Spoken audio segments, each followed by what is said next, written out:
Bonjour, je suis Rémi Dantievel, je suis enseignant-chercheur au laboratoire CIMAP à Grenoble et je vais vous présenter ce cours sur les matériaux architecturés en lien avec la fabrication additive. Le plan va suivre les parties suivantes. Dans une première partie, j'essaierai de donner une définition de ce que j'entends par matériaux architecturés. J'en reviendrai aussi sur un peu l'archétype de ces matériaux architecturés que sont les structures lattices qui me serviront de fil rouge pour la suite de l'exposé et notamment pour les différents exemples que je montrerai dans la deuxième partie. Des exemples pour les grands domaines d'application, l'allègement, l'absorption d'énergie, les échanges de chaleur. Je verrai aussi, on verra comment on peut utiliser ces structures architecturées comme structures d'accueil pour d'autres matériaux, ou aussi pour définir de nouveaux comportements complexes.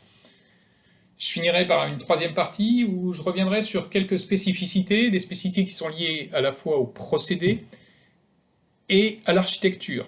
Et on verra que hériter des spécificités du procédé et de l'architecture vont apparaître des défauts dans ces matériaux dont il sera difficile de s'affranchir. Et donc il faudra essayer de vivre, et on verra comment, vivre avec ces défauts.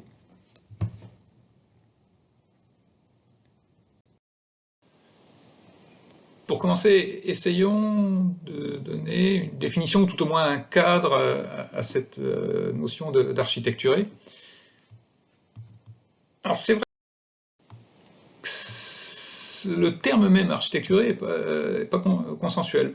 Aux US, on parle souvent de matériaux hybrides, de métamatériaux. On parle plutôt d'architecturé, effectivement, en Europe, et notamment à partir des années 80-90, dans la mouvance d'une forte étroite collaboration entre les équipes de Mike Ashby à Cambridge et celles de Yves Reichet à Grenoble. D'ailleurs, un petit peu plus tard, à Grenoble, a été, sous l'impulsion de Yves Reichet, créé l'ABEX sur les matériaux architecturés multifonctionnels.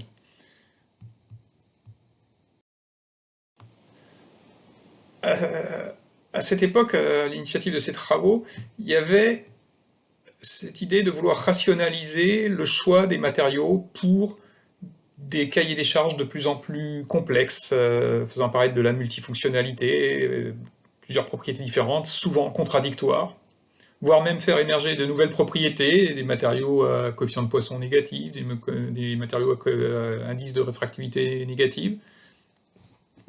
J'illustre cet exemple ici avec une carte classique d'Ashby. Alors ici, on représente la masse volumique et puis la rigidité sous la forme du module Young. On retrouve toutes les grandes gammes de matériaux sur étagère. Et puis, il y a des espaces vides dans cette carte de propriété. Alors, il y a des endroits où c'est pas très intéressant d'aller explorer. Ici, on ne veut pas vouloir faire plus lourd et moins rigide. Par contre, bah ici, si on veut explorer, si on veut créer de nouveaux matériaux dans cette partie-là, eh bien on va être obligé, on va pas pouvoir se contenter de jouer sur l'optimisation des microstructures, sur l'optimisation des compositions. On va être obligé de se donner de nouveaux leviers. On va jouer sur l'association des matériaux, on va jouer sur l'association de géométrie, l'arrangement spatial de ces matériaux et de cette géométrie. Alors, qui peuvent rentrer dans ce cadre-là. Hein. Ici, on retrouve des matériaux composites à fibres longues, des laminés, des sandwichs, des matériaux segmentés. On retrouvait aussi dans ces dessins d'Ashby là des lattices. Il évoquait les mousses, les matériaux, des câbles. On peut se poser la question d'ailleurs si des matériaux composites à fibres courtes, à particules, étaient des matériaux architecturés, parce que là, finalement, on pouvait contrôler la fraction volumique, mais pas forcément l'arrangement spatial.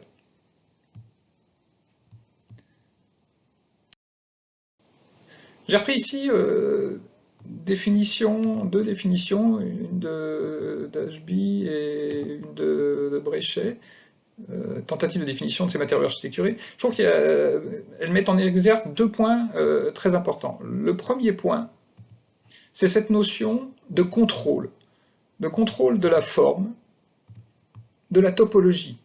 L'architecture, elle n'est pas subie, elle est contrôlée du mieux possible. Et puis, un deuxième point, c'est cette notion que ces associations de géométrie ou de matériaux, de gradients de microstructure, vont se faire à des échelles qui sont comparables à l'échelle du composant, de la pièce. Donc on n'a pas une séparation d'échelle claire. On a un matériau qui est plus ou moins une structure. Est-ce que la structure va être matériau, c'est-à-dire est-ce qu'on va être capable de lui assigner des propriétés effectives? En tout cas, et à la lumière de ces deux points, on peut dire que matériaux architecturés et fabrication additive étaient faits pour se rencontrer. La fabrication additive, c'est la capacité justement à rendre réel, à fabriquer de façon la plus contrôlée possible des architectures complexes. Je donne ici deux exemples d'architecture qui, il y a encore quelques années, étaient au stade de théorie ou de fichiers CAO simplement. Aujourd'hui, on peut fabriquer ces structures en octet de truss à partir de techniques fusion sur lit de poudre, le LBM ou EBM, ici avec une taille de pinceau de 100 à 200 microns pour le laser, 400, 500 microns pour l'EBM, avec un vrai contrôle de l'architecture. Et indépendamment de l'échelle, ici, un autre exemple, alors ça ne rentre pas tout à fait dans le cadre de l'école, mais ici, une structure en résine obtenue par polymérisation biphoton dans la société Microlight, où là, la taille du pinceau, c'est submicronique.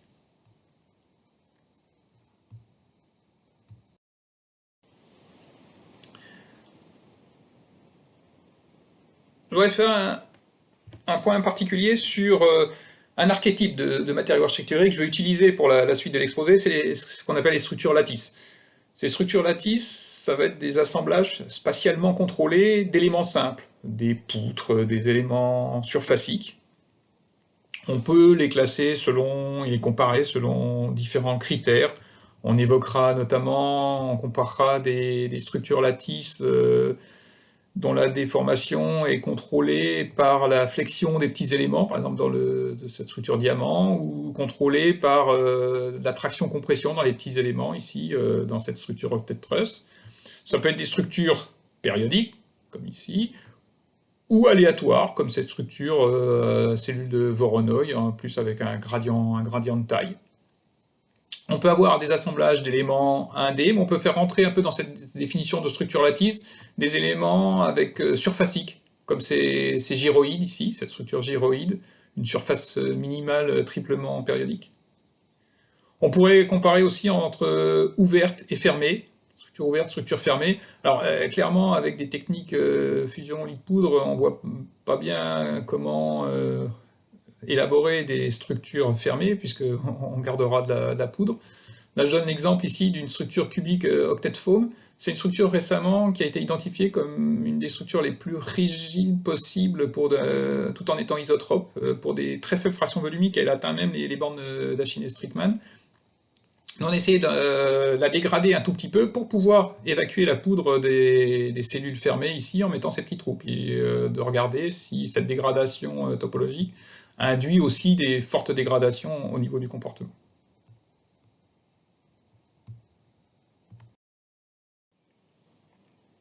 Dans cette deuxième partie, je voudrais présenter quelques exemples d'applications. Alors ça n'a pas du tout vocation à être exhaustif, je voudrais juste illustrer les potentialités dans quelques grands domaines. Premier domaine, l'allègement. Je reprends ici la carte d'Ashby montrée tout à l'heure, hein, densité, module Young. Et ici, si on considère une structure dont le comportement est contrôlée par la flexion des petits éléments, de la flexion des poutres, on peut montrer par exemple que le module de Young de cette structure suit une loi d'échelle et est proportionnel au carré de la densité relative. Dans cette carte ici, log-log, cette pente 2, là, cet exposant 2, on le retrouve ici. On retrouve tous les matériaux cellulaires naturels, de même que la plupart des mousses synthétiques. Si maintenant on considère une structure type octet truss dont le comportement est contrôlé par la traction-compression des éléments, donc stretching dominated, là on peut montrer que le module Young est proportionnel à la densité relative.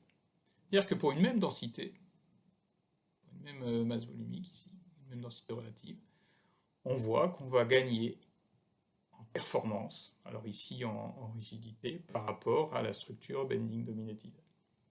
Typiquement, cette structure octet truss, c'est une des structures capables de remplir les vides dans la carte des propriétés qu'on avait évoquée dans l'introduction de ce cours.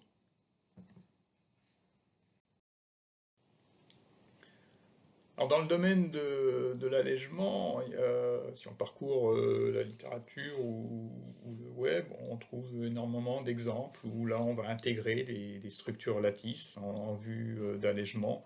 Là je donne 3 exemples, certains datent un petit peu, c'est juste comme preuve de concept, qu'on peut remplacer de la matière dense par un redesign intégrant une structure lattice, là, dans cet exemple d'une ferrure pour Airbus hélicoptère. On peut créer des formes assez complexes, tout en structure lattice. Là, l'exemple de ce redesign d'un support de télé pour avion. Ou cet exemple ici, où on peut faire coexister des structures lattices avec de la matière dense dans ce redesign d'un relook pour la F1. Alors je voudrais, notamment là au travers de l'exemple un petit peu caricatural du support télé, clairement dire que pour l'instant, à ma connaissance, l'intégration de lattice n'est pas encore envisagée, alors notamment dans le domaine AO, pour des pièces critiques. Par contre, ça laisse quand même imaginer l'intérêt de structures lattice pour ce qui est de ce qu'on va appeler l'optimisation topologique. Alors je rappelle l'optimisation topologique à partir d'une pièce et d'un design initial soumis à un cas de charge, c'est en gros mettre la matière là où il y en a besoin. Alors ça se fait de différentes façons. Certains algorithmes, un peu schématisés ici, consistent à envisager petit à petit la répartition de la matière, c'est-à-dire à créer artificiellement des zones de propriété effective ou des zones de densité fictive qui correspondent à ces propriétés, et puis de les faire évoluer au cours des itérations, et à un moment donné, de se dire, eh ben là, je vais faire un seuillage, et même un seuillage binaire. Au-dessus d'une certaine valeur, je vais dire, de densité, il va y avoir de la matière dense, en dessous d'une certaine valeur, du vide. Et on obtient ainsi des structures aérées de type support d'antenne optimisé topologiquement, là, et ensuite construit par, là en l'occurrence c'était en EBM TA6V.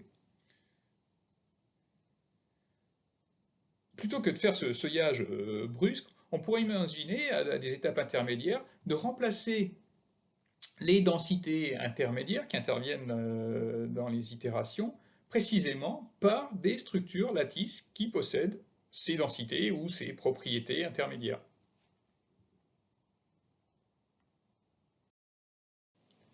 Alors, remplacer ces densités par des structures lattices, clairement, ça va nous donner une solution finale qui ne sera pas aussi optimale que la solution menée jusqu'au bout avec la binarisation qu'on a vue tout à l'heure. Par contre, ça peut amener des intérêts. Par exemple, la structure lattice va amener d'autres fonctions possibles, par exemple un échange de chaleur, la capacité aussi d'avoir une zone qui pourra résister à une absorption d'énergie importante. Ça permet aussi de créer et de poursuivre avec une optimisation paramétrique plutôt que l'optimisation topologique, avec quelques paramètres issus du lattice, les tailles caractéristiques, la taille des cellules, l'épaisseur des petits éléments. Par contre, ça pose d'autres problèmes, mais notamment tout ce qui est interface entre zones de densité différentes, c'est-à-dire ici interface entre lattices de densité différentes, de tailles d'éléments différents, voire même l'interface entre lattice et matière dense. Donc là, les concepteurs, les spécialistes de la CAO travaillent sur ces sujets.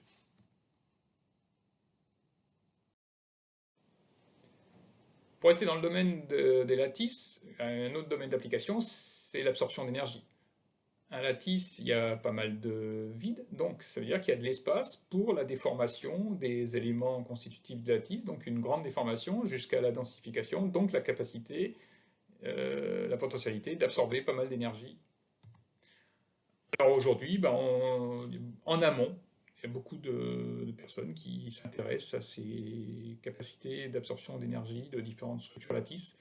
Alors, pour être honnête, je suis pas sûr qu'il y ait encore énormément d'applications sorties de là, mais bon, on teste différents lattices, notamment on fait encore les différences entre des lattices stretching dominated et des lattices bending dominated qui, comprimés fortement, on donne des réponses mécaniques, alors là c'est en force déplacement ou en contrainte déformation, un petit peu différentes, notamment les stretching dominated font émerger des choses assez irrégulières qui correspondent à des événements locaux, à des ruptures ou des effondrements locaux qu'on ne retrouve pas forcément dans des structures bending dominated où on a quelque chose de plus homogène. Ici, j'ai représenté aussi une structure là gyroïde où la courbe contrainte déformation fait plus penser effectivement à une structure stretching dominated qu'une structure bending dominated.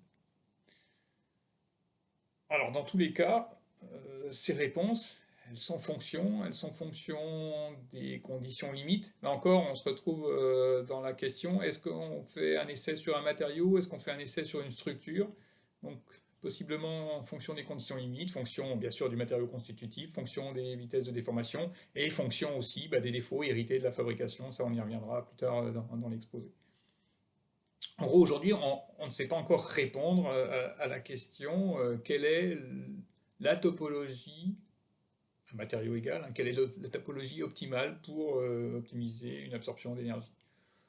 En tout cas, il y a des pistes de réflexion, et notamment, je pense qu'une piste intéressante, c'est de jouer à la fois sur la topologie et la nature du matériau constitutif, notamment en envisageant des matériaux qui présentent un fort écrouissage, c'est-à-dire une forte capacité de se déformer avant des ruptures locales.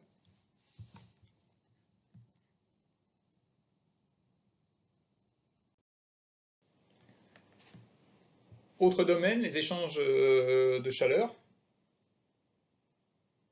Un matériau architecturé, un lattice, il y a donc pas mal de vide, donc la capacité à faire passer un fluide au travers, air ou liquide, et à donc échanger des calories. Il y a aussi beaucoup de surface interne, donc favoriser cette capacité à favoriser ces échanges. Alors on peut envisager deux exemples ici. Un premier exemple, c'est l'échange externe, où là, le fluide va passer au travers du lattice. Mais on peut envisager aussi ce que j'appellerais presque le négatif de lattice, c'est-à-dire des canaux internes au sein d'une pièce dense. Là, c'est typiquement l'exemple de l'optimisation du refroidissement dans des moules, où là on va essayer d'optimiser la position et la forme des canaux internes pour optimiser le refroidissement. Je donne ici un exemple d'un petit four élaboré récemment en laboratoire en cuivre par EBM dans le cadre de la thèse d'Alizé Thomas. Un petit four qui est constitué à la fois d'un refroidissement interne, alors qu'on ne voit pas ici, et d'un refroidissement externe via ce lattice. C'est un petit four pour des expériences à l'ESRF.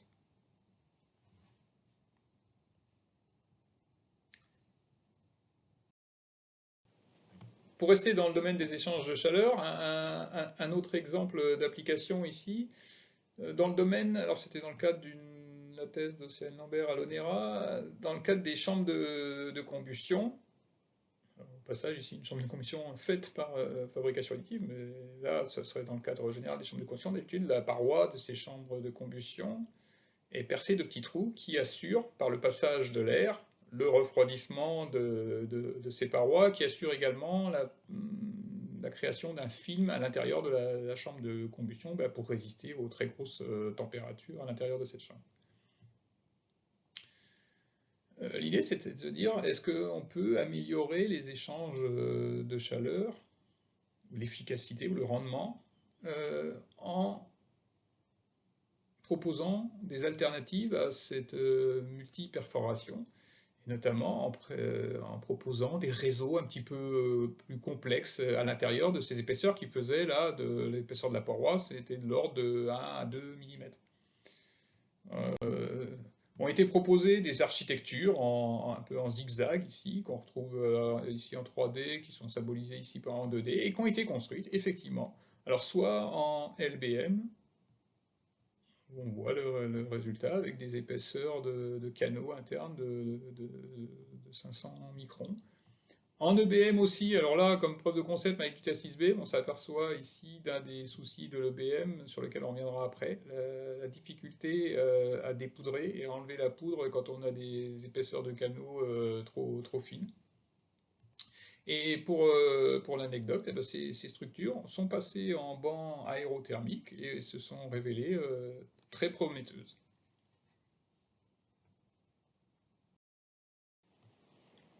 Alors l'application suivante envisage les lattices en tant que structure d'accueil. Alors, accueil de quoi? Accueil par exemple de matériaux poreux, obtenus par exemple par du frittage partiel de poudre. Accueil aussi d'un matériau dense, obtenu par du frittage total de poudre ou par l'infiltration d'un polymère fondu ou d'un métal liquide. Accueil aussi d'un matériau d'une nature complètement différente, et je vais commencer par ce premier exemple, en l'occurrence ici les cellules osseuses. C'est peut-être même la première réelle application industrielle des structures lattices dans le domaine biomédical. Parce que le lattice, en tant qu'implant ou en tant que partie d'implant, a finalement plusieurs avantages. Premier avantage, c'est ce qu'on appelle l'effet stress shielding. Si on considère un os avec ses pauvres quelques GPa de module Young, en parallèle avec un implant complet en titane dense, avec ses 110 GPa de module Young, eh bien, l'os n'a aucune chance de voir une charge, toute la charge va être prise par l'implant.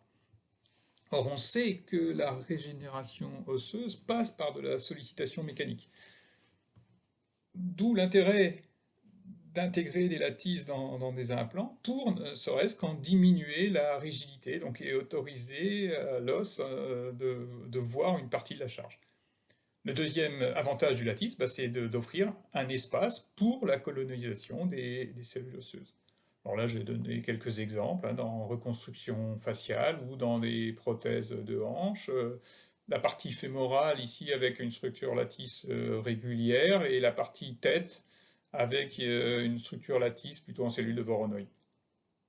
Alors dans ce domaine, les questions ouvertes sont nombreuses, notamment sur la taille et la forme optimale des cavités du lattice. Je ne vais pas employer le mot cellule là, ici. Donc on sait que les tissus croissent notamment sous l'effet de la courbure, mais on ne sait pas bien encore à quelle échelle cette courbure a une importance. Là, on donne un exemple ici, là c'est à l'échelle de quelques centaines de microns. On voit qu'on a une plus grande croissance, une plus rapide croissance dans des zones de faible rayon de courbure que dans les zones de fort rayon de courbure. Mais cet effet de courbure, est-ce qu'il est prépondérant à des échelles de quelques centaines de microns, ou alors à des échelles beaucoup plus fines, par exemple à l'échelle de la rugosité? Donc là, ça serait intéressant de voir le réel effet de la rugosité sur la croissance osseuse. Un autre centre d'intérêt dans le domaine, les gens commencent à travailler là-dessus, c'est la capacité à envisager des implants biorésorbables, des implants métalliques biorésorbables.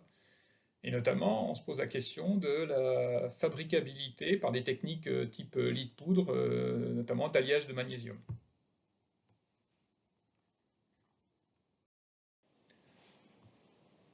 Autre exemple, alors, dans un domaine tout à fait différent, et là plus en termes exploratoire, la capacité donc d'intégrer un matériau poreux dans une structure lattice.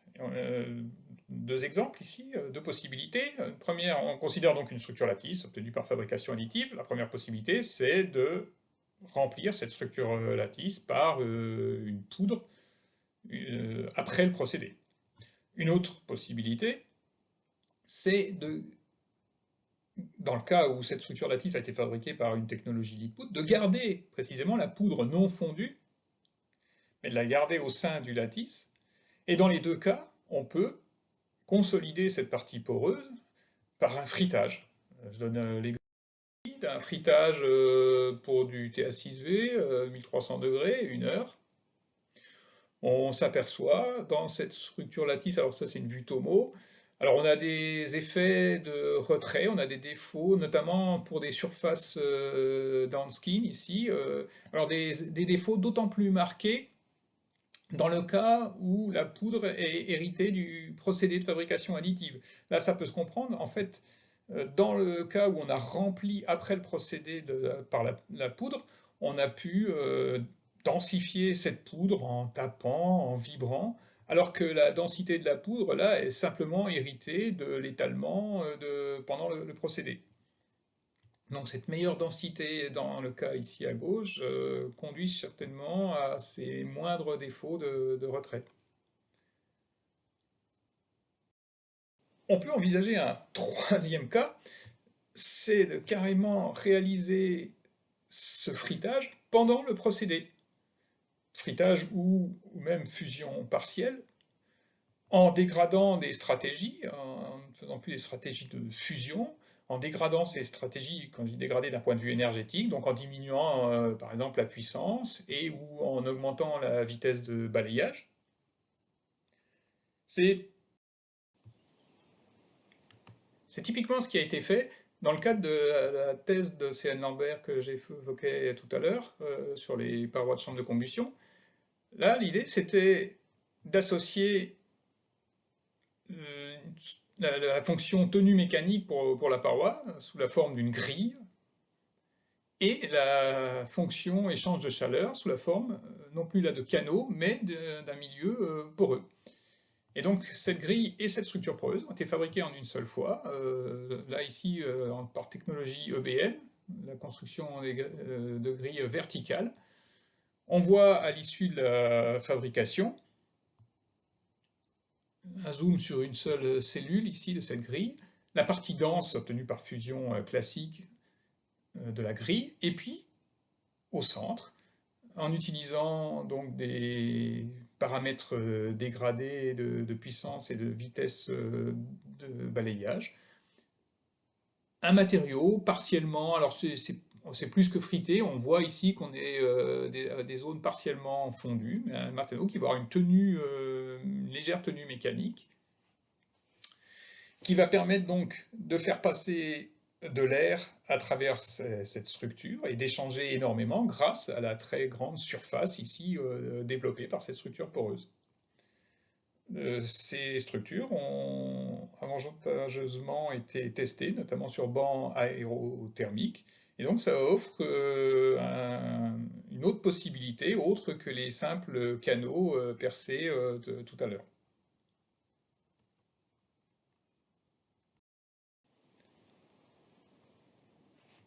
Alors, cette solution a des avantages, mais elle a aussi des inconvénients, c'était qu'on utilisait la poudre du procédé. Donc, si on veut réaliser un composite avec une structure lattice et rempli d'un matériau qui soit complètement différent, là on peut hybrider deux procédés.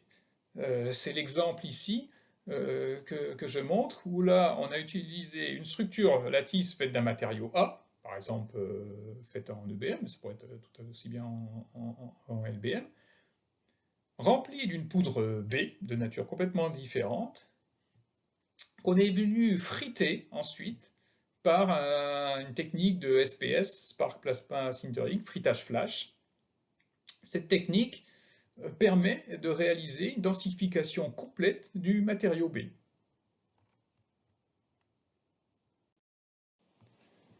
On a essayé cette technique avec différentes combinaisons, par exemple un lattice TA6V avec une poudre de titane pure, ou des plaques corruguées de TA6V avec ici une poudre d'alliage d'aluminium série 7000.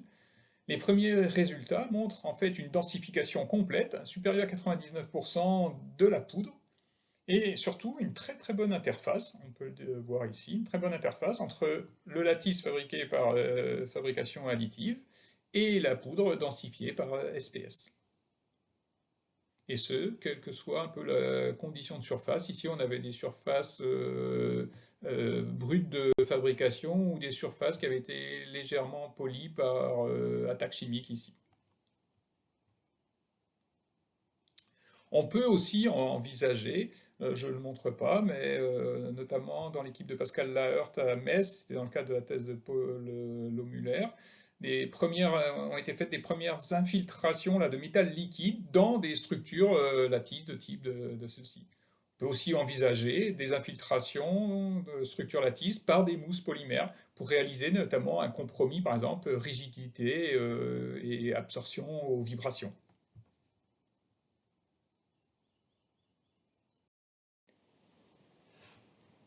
Je voudrais terminer cette série d'exemples par la possibilité aussi, en jouant et là en jouant typiquement sur la topologie et l'architecture, la possibilité d'obtenir des propriétés que j'appellerais atypiques. Alors un exemple classique de propriétés atypiques, c'est les propriétés auxétiques, c'est-à-dire cette capacité à, lorsqu'on fait un essai élastique ici, si je fais un essai de traction élastique, plutôt dans le cas conventionnel d'avoir un rétrécissement transversal, je vais avoir une extension transversale même en traction. Ça se traduit par un coefficient de Poisson négatif. Alors depuis pas mal d'années, les gens sont excités sur ces structures auxétiques, 2D d'abord, alors 3D c'est plus compliqué, notamment si on veut garder le caractère auxétique dans différentes directions, voire un caractère auxétique isotrope. Justin Dierenberger à l'ENSAM avait travaillé là-dessus il y a quelques années. Et des structures auxétiques ont été fabriquées par des différents procédés fusion lit-poudre, laser ou faisceau d'électrons. Les résultats expérimentaux ne sont pas forcément à la hauteur des attentes théoriques, je dirais. Autre exemple, toujours pour ces propriétés atypiques, mais ici plutôt dans l'extinction du onde dans certaines gammes de fréquences. Des structures ici issues de travaux faits dans l'équipe de Caroline Kerner à Erlangen. Alors là, c'est des structures qui peuvent ressembler un petit peu aux structures auxétiques qui étaient basées sur des structures réentrantes. Là, c'est plutôt des structures avec des rotations locales. Et bien, quand on applique une onde, ici un petit capteur piezo qui applique une onde, de l'autre côté, il y a un petit récepteur, et on s'aperçoit que dans certaines gammes de fréquences, on a ici une diminution, si ce n'est une extinction de l'onde. Alors c'est dans une certaine gamme, c'est pour une certaine valeur, mais cette diminution est vraiment caractéristique de la topologie du réseau. Il a été vérifié notamment quand on partit d'un certain nombre de cellules, quand on fait des cellules 4, 5, 6, répétées 5-6 fois dans chacune direction, on a toujours cette même extinction dans cette même gamme de fréquences. Alors, il faut être prudent dans les conclusions, hein, et ça vaut aussi pour ce qui a été dit dans le transparent d'avant. Dans ces résultats, il y a une très grande sensibilité aux défauts hérités de la fabrication additive. Et puis aussi, ça reste vrai, et notamment ici pour ces extinctions dans certaines gammes de longueur d'onde, ça reste vrai pour des valeurs particulières. C'est-à-dire qu'ici, on est prisonnier de l'échelle caractéristique qu'on est capable de fabriquer avec nos procédés lit-poudre. Et si on voulait explorer des gammes de longueur d'onde complètement différentes, là il faudrait explorer d'autres techniques et peut-être revenir par exemple aux techniques biphotons que j'évoquais dans l'introduction de ce cours.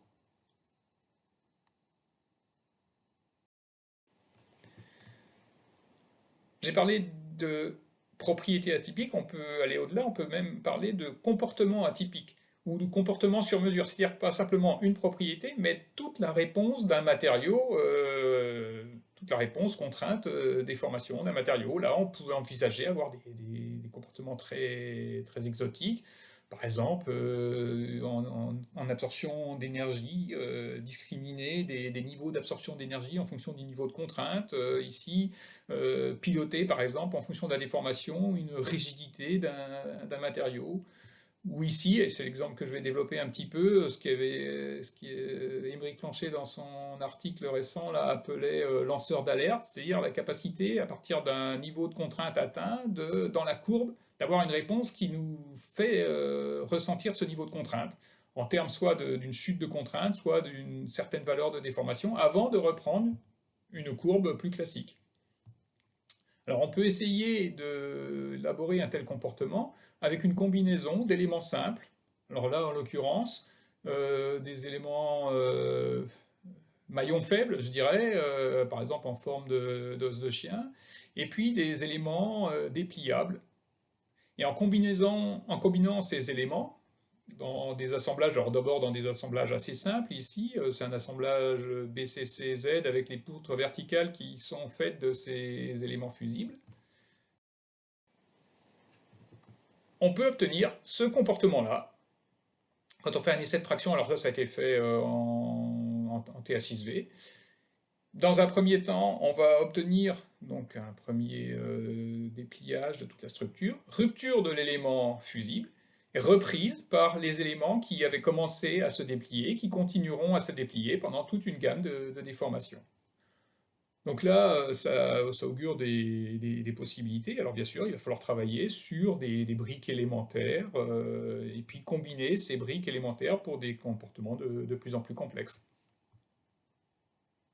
Là aussi, il faudra sûrement travailler à l'association entre la topologie et le matériau constitutif et jouer sur des microstructures ou des traitements thermiques locaux qui pourront aider en plus à ces comportements atypiques.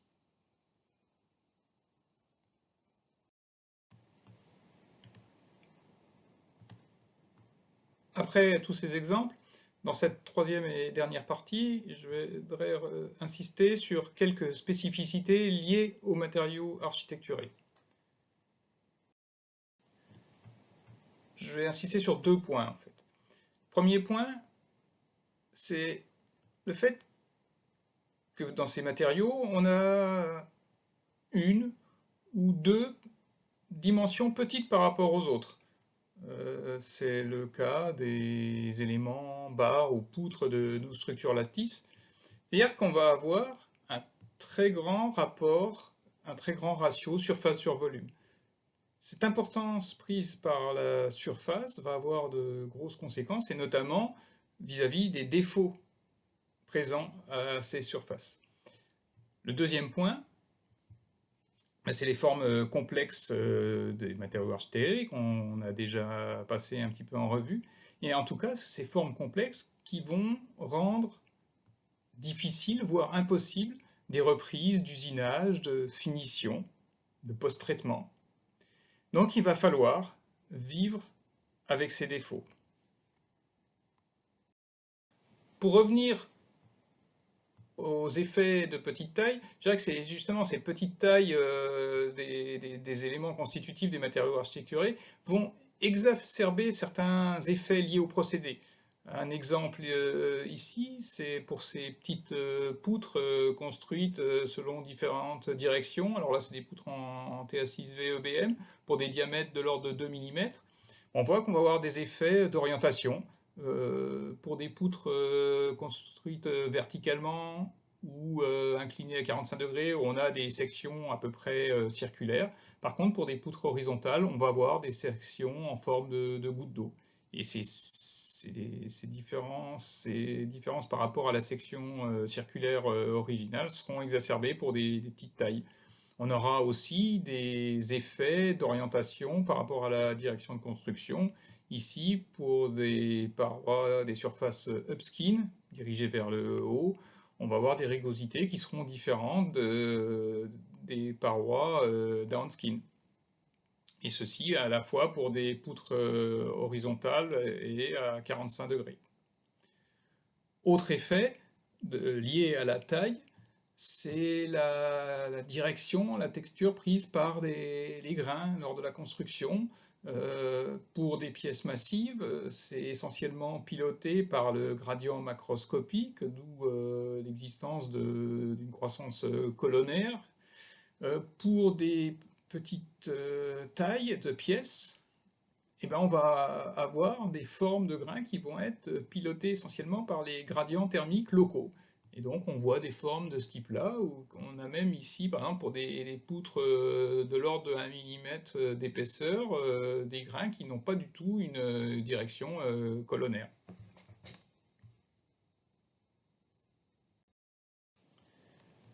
Autre spécificité, c'est des défauts qui seront à peu près situés à l'échelle, à la taille caractéristique des éléments. Des défauts ici, alors c'était dans un lattice en laser, là avec des tailles vraiment fines, hein, 200 microns à peu près de diamètre des cylindres. Dans le fichier CAO, on voit que là on va avoir des écarts à cette cylindricité, des écarts par exemple de variation de section le long d'une petite poutre, ou même des ondulations. Dans le schéma ici à droite, j'ai repris aussi des défauts à l'échelle des surfaces de ces petits éléments.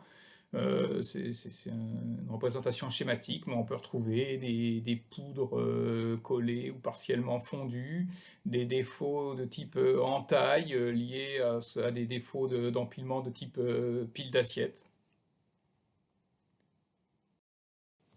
Alors ces défauts, on peut on peut essayer de les diminuer, si ce n'est de les faire disparaître totalement. Alors déjà à l'échelle d'un petit élément, ici par exemple avec une petite éprouvette représentative de la taille d'un aliment constitutif d'un lattice, on voit cette surface ici qu'on voyait tout à l'heure brute de fabrication avec les défauts poudre collée, les défauts d'entaille. Alors là c'est en EBM TA6V. L'effet d'une attaque chimique, classique pour le TA6V, là c'est un bain de HF HNO3, donc qui diminue assez fortement la rugosité de surface. Une amélioration encore plus nette avec un grenaillage ultrasonique. Ici, la petite éprouvette, elle tournait, était entraînée en rotation dans un nuage de petites billes d'acier entraînées en vibration par une sonotrode. Problème, c'est que ça, on arrive à le faire sur une petite éprouvette toute seule. C'est déjà plus compliqué sur quelques poutres au sein d'une unité d'un lattice. Ça peut encore être possible pour ces deux techniques, attaque chimique et grenaillage ultrasonique. Là, on comprend que pour un lattice complet, notamment la partie finition mécanique, comme le grenaillage ultrasonique, est plus possible.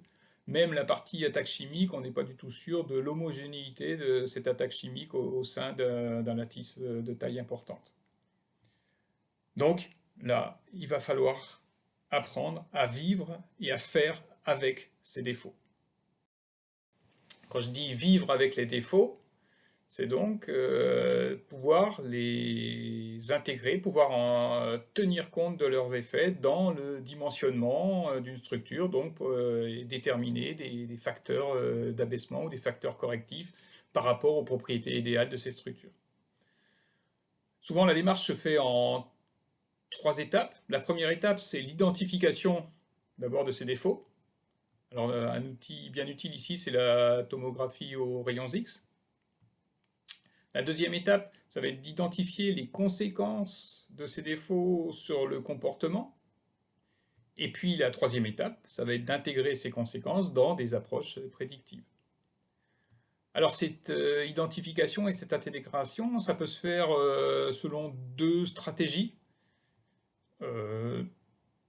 C'est assez schématique, mais disons qu'une stratégie à l'échelle de la structure, et puis une stratégie à l'échelle de l'élément, dans un premier temps, et puis un passage, un changement d'échelle vers la structure. Dans les 2 cas, ça peut être des stratégies qui coupleraient essais expérimentaux et simulation numérique.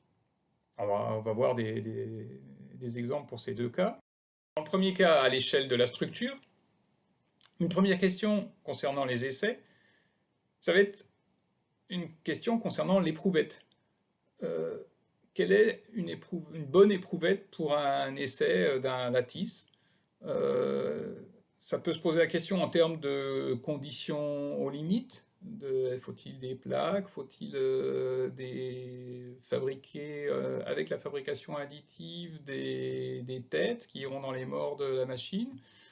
C'est déjà plus compliqué donc pour un essai de traction.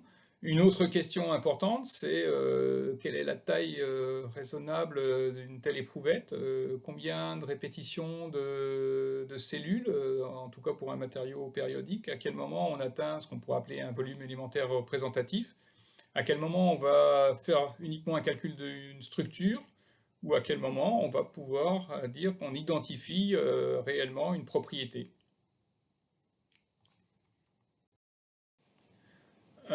C'est encore plus vrai ces questionnements concernant des éprouvettes de fatigue. Là, j'ai repris un schéma issu d'un papier récent de Benedetti, là, où on peut voir différentes formes d'éprouvettes de fatigue pour des lattices. Des éprouvettes en forme d'os de chien, des éprouvettes qui intègrent des têtes. Ici, c'est des éprouvettes qui présentait une variation continue de densité, un gradient de densité, une partie dense en haut, et puis dans la zone ici utile, la densité voulue pour l'étude. C'est un peu le cas aussi de ce type d'éprouvette ici, avec une structure lattice, alors très simplifiée, avec juste quelques étages d'une cellule unitaire d'un octet truss, avec des poutres un peu plus épaisses sous les têtes et juste des poutres plus fines avec quelques cellules représentatives du lattice dans la zone utile.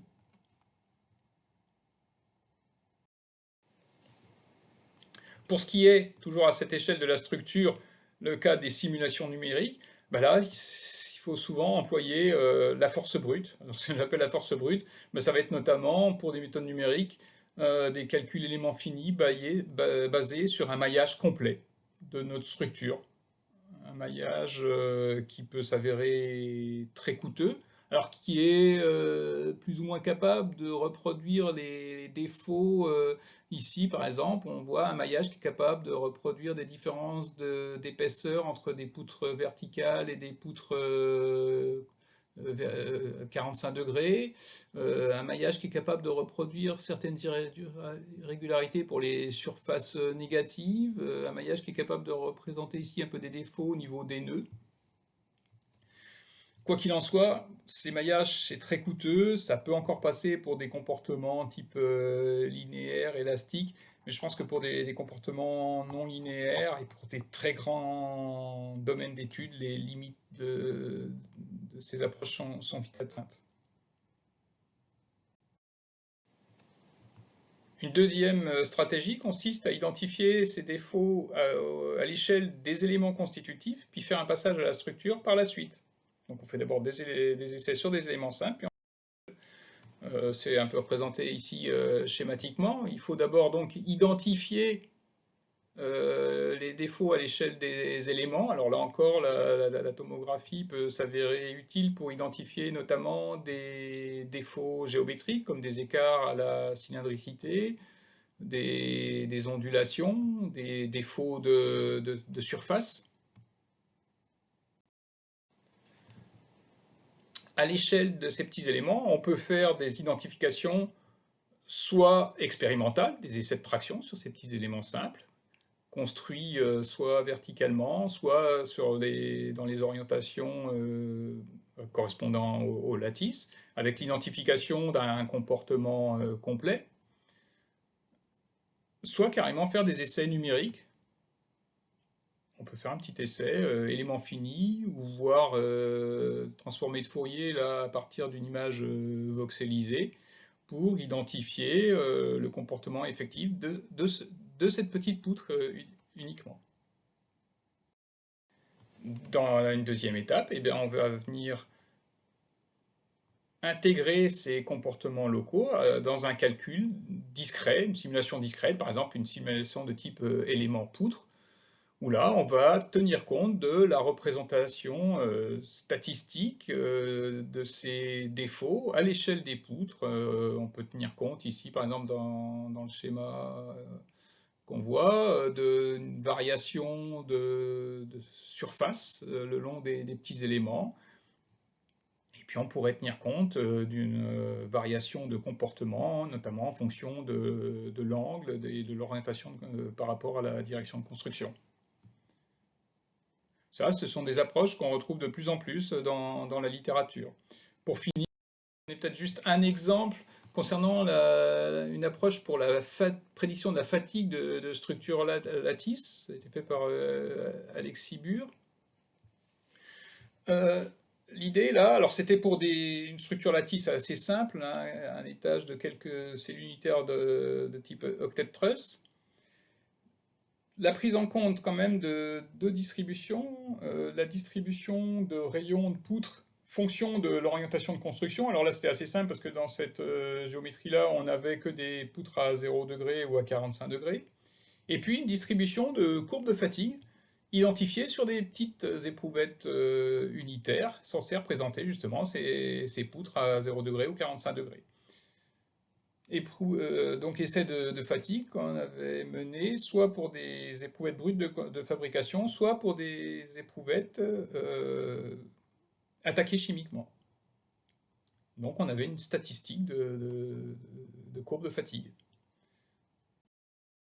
Ensuite, à partir d'un calcul élément fini, qui tenait compte de ces statistiques avec des lois aussi de cumul de l'endommagement de type minor, je ne rentre pas dans les détails, la simulation numérique était capable de reproduire un résultat assez intéressant qu'on voyait expérimentalement, c'est-à-dire pour ce type de structure lattice en fatigue, on a à un moment donné rupture d'une première poutre, c'est ici par exemple marqué en bleu, rupture d'une seconde, rupture d'une troisième, rupture de quelques poutres, mais jusqu'à la rupture totale, ici à ce niveau-là, on a quand même la structure lattice qui maintient la charge.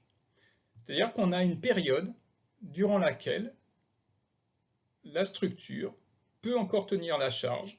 C'est ce qu'on appelle cette période de sursis entre la première poutre rompue et la rupture totale. Et cette période de sursis peut durer entre 25 et 30-35% de la durée totale de vie de l'éprouvette lattice.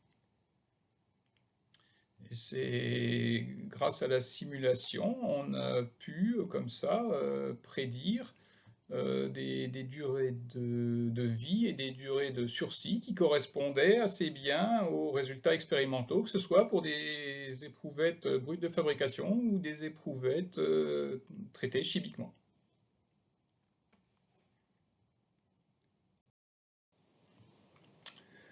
Je crois que c'est temps de conclure, donc je vais dire juste deux mots de conclusion, un petit peu quelque chose que j'ai dit auparavant, hein. Matériaux architecturés et fabrication additive sont faits pour se rencontrer. La fabrication additive permettra de créer de nouvelles formes et grâce à ces matériaux architecturés, peut-être d'arriver à de nouvelles propriétés, voire de nouveaux comportements.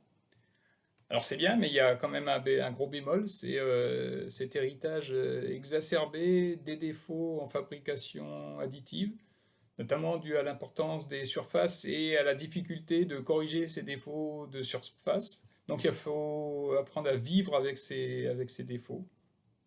Mais dans ce cas-là, le terrain de jeu reste très ouvert pour tout ce qui est dimensionnement de pièces complexes, optimisation et essayer de déterminer des comportements atypiques. Pour finir, je voulais associer à cet exposé tous les collègues grenoblois, Guilhem Martin, Pierre L'Huissier, Jean-Jacques Blandin, Luc Salvo, Didier Bouvard, Frédéric Vignat. Aussi et surtout, remercier tous les thésards et postdocs qui ont fourni nombreux des exemples de cet exposé. Merci à eux et merci pour votre attention.